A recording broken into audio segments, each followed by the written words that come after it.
Hello guys, today I'll be taking some need to know and some short course in VS Code. So while using VS Code, we have some short course you need to know and some extensions, we call them extensions you need to download for your for just better coding for better coding experience. So let's go right into it. So the first thing I'll advise you to do after installing your VS Code is to install a VS Code extension called VS Code icons. So as you can see, the name here is VS Code icons. So once you type that, this first one where the VS Code icons, you're going to click on it. Then as you can see, they'll be saying something about install, but me, I already have it, so I don't install my own. So if you click on install, then you enable it. Once you click on install to install, then show you this uninstall this, and then it has installed, then you enable it. Then let's say your codes before, let's say your left hand side of your coding was showing something like, let's say this HTML was showing a different thing, but start having all these HTML5 icons to give them all these icons differentiating between different codes you're using. Like now if I start using CSS, as you can see it's changed to the CSS. If I start using Python, it will have its own icon. That's just what this VS Code icon does. Helps you differentiate which language you're using. Then we have the next one, we have the live server. So like I did in HTML multimedia, when creating a download link, so you need this live server to help you show you how your website will look like when you host it. It will be as if you're using like a server, but it's just something like mimicking a server, but it's not a real server. So it helps you you know access some things when you're coding. Like in JavaScript, when you're using JSON or you're using an API, if you use a live server to help display that thing, but if you don't use live server, some of the stuff might not display, depending. I don't know how to put that, but when you're doing JavaScript, you understand that. But live server is very important, so you need it for just simple projects. But I would advise you to be using for all your projects so that you know gets as affect what you're doing. So what live server does is when you launch a project, let's say I'll be launching this. Let's launch this. So you have to install live server first. You see, install it, then to automatically. Then when you see this go live at the end of this your side, you know that's already installed. So anytime you want to use it, make sure you're on where you are meant to be. Once you're where you want to it only works on HTML this thing because that's where it's being launched from. So when you're here where you're meant to be, you click on go live. When you click on go live, your Chrome or any browser that is set as the default what will automatically open. So let's go. Let's see what we want to do. So let me show you the difference between the two.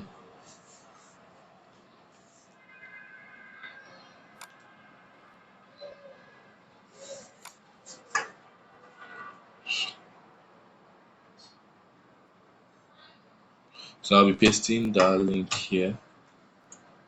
So as you can see, this is how the page looks like.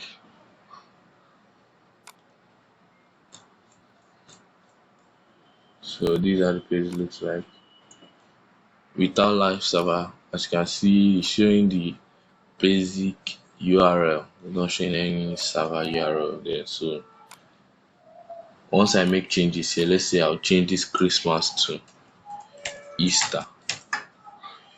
So as you can see, no changes are made unless you refresh. Unless first, because we put it on auto save, you have to save it on a normal. So then here you have to now refresh so that the changes will be made. But what live server does, once I should launch this particular site with live server, click on go live.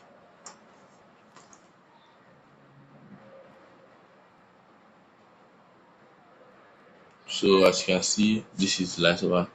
Then as you can see, this is looking like an IP address, somewhat like a server, an IP address. So that's different between both of them.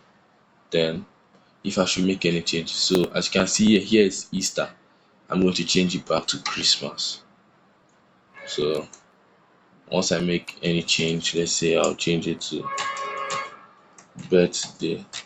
So automatically, if I go there, it's already birthday. So live server just changes your code immediately without you having to refresh. So it works like that. Whether you have data or you don't have data, it just works like that without you refreshing. Automatically refreshes on its own. So that's what live server does. Then I'll be going in on some shortcuts you need to know in HTML. So let's say HTML.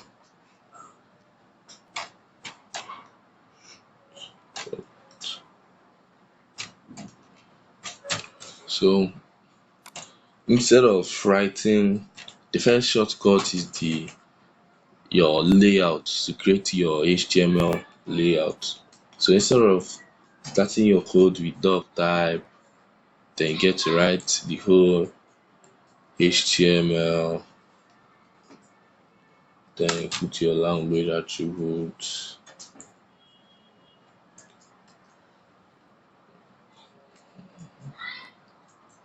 then you put your head,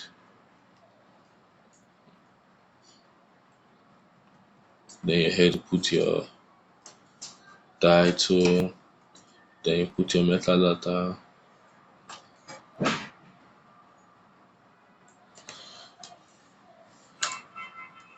put your metadata, you put character set equal to UTF-8, so then you put another metadata, then you put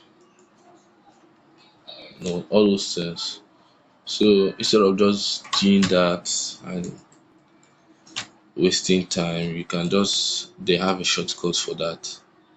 So to start your layout,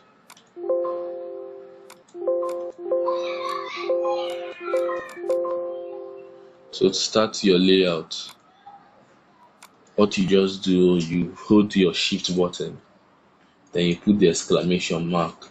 It will be located right at number one on your keyboard. So as you can see, the first exclamation mark is written, not the second one. The second one will show like only dot type, but we'll be going for the first exclamation mark. So click enter. As you can see, the whole layout is already shown. The English is put, the head with the metadata, everything you need is already set. Then you come on your body and start writing your website coding. So around shortcuts we have the Ctrl Z. Let's say you did something,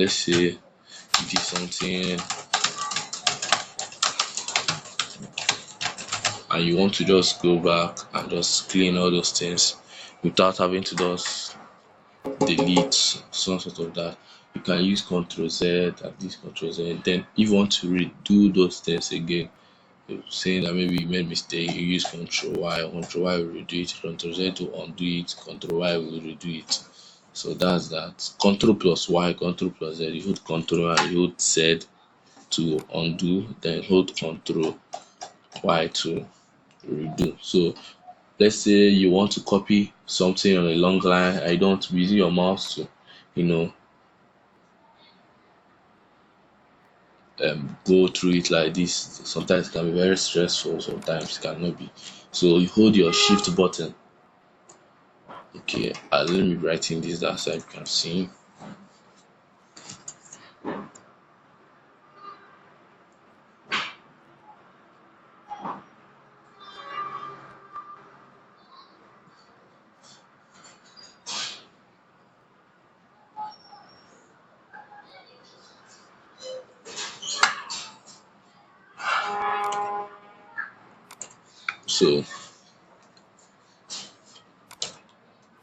So the first shortcut I talked about was shortcut I talked about was HTML layout. So you have shift, then we have plus number one. So the shift plus number one will be equal to exclamation mark. So once the exclamation mark is being shown, you know that you have to choose the first exclamation mark. Just press enter.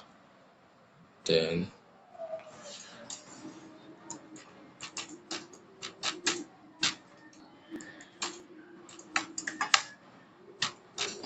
so once you press enter key, automatically you bring down the layout. Then the second one is to undo. So the undo is equal to Control plus Z for undo. Then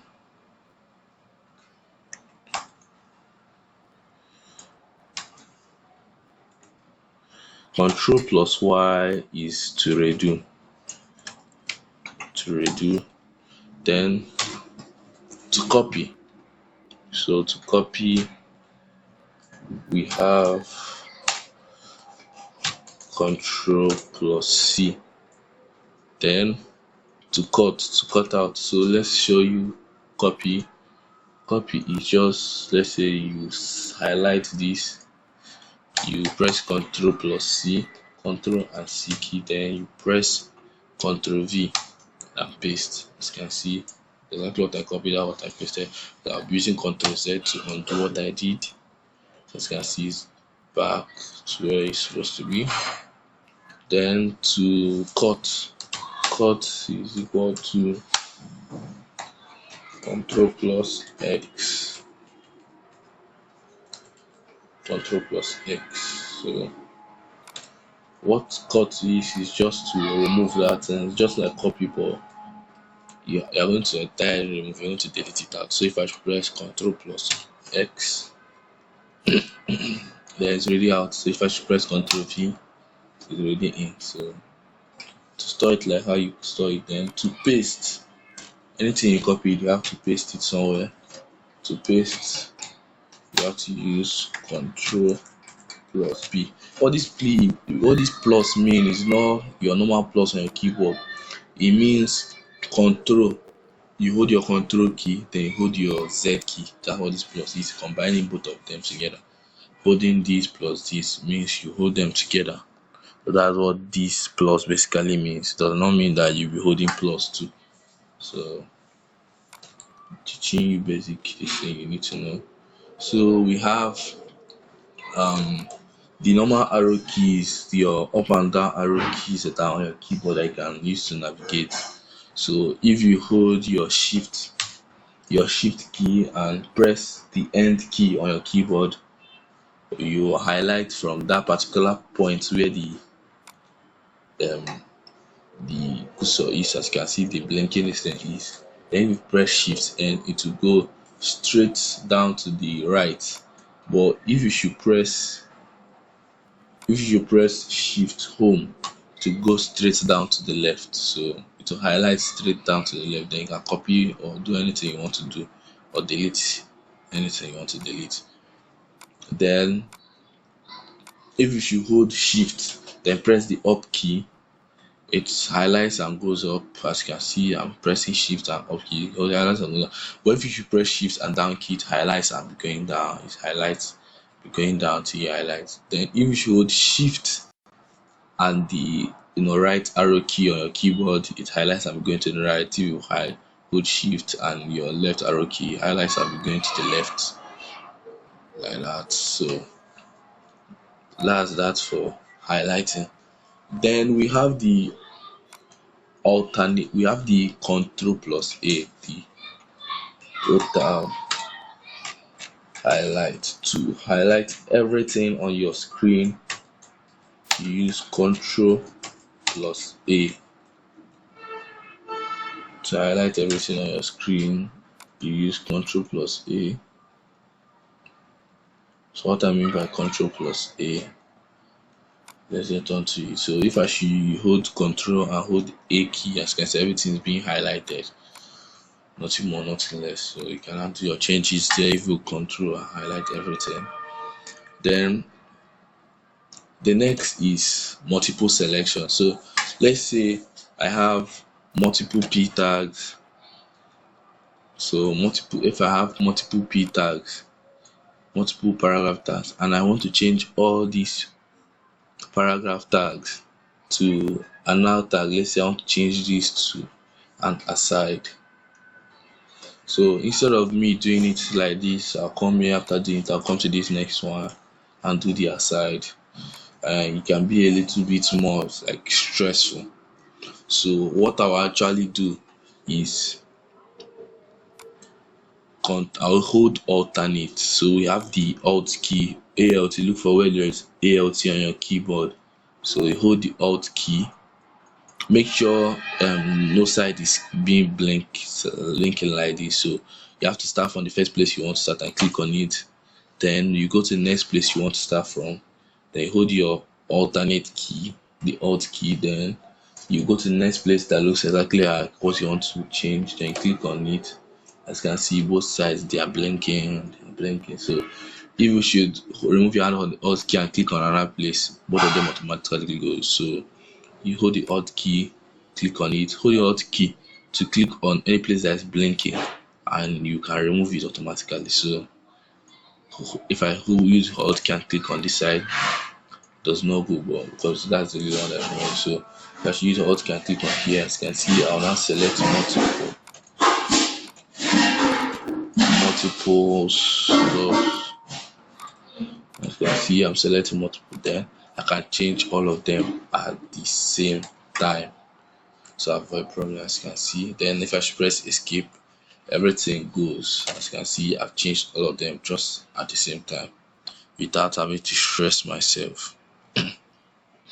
So that's that. Then if we have what we call the duplication, so if I want to duplicate what I have written without having to just come, I'll go to press shift home and copy, then I'll now copy it, then I'll now go down and press copy and paste. Instead of having to do that, I'll hold my shift key. So I'll click on the line where I want to copy the whole line. So you can highlight. If you highlight, it works. But it also works without highlighting. But if you have, like, let's say a multiple line of code, let's say you have from here to here, so you have to highlight. Yeah, so it won't work perfectly for you. But if it's only one line, you don't need to highlight. As far as it's just only this line, make sure the cursor is on that line. As you can see, it's blinking on this line. You hold your shift and you hold your alternate key, then you press the down arrow on your keyboard. So pressing down arrow, the thing goes down duplicating. If I should press the up arrow, it goes up duplicating. If I press down arrow, it goes down duplicating, like that. You cannot go sideways. Yeah, it cannot work if you go sideways. So you hold your shift key and you hold your alternate key, down arrow, up arrow, it duplicates to the number of duplications you want. So that's what we use here in programming. Then you can now use your arrow keys to navigate and just be moving around, just be clicking. Then let's say if you have an element and want to know more about that element, what VsCode describes the element, you just carry your cursor and hover on that element. As you can see, it describes. Let's hover on it again. As you can see the description of the element and everything.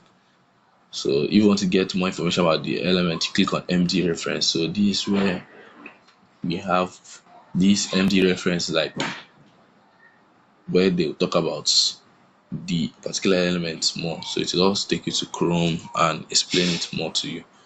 So that's that.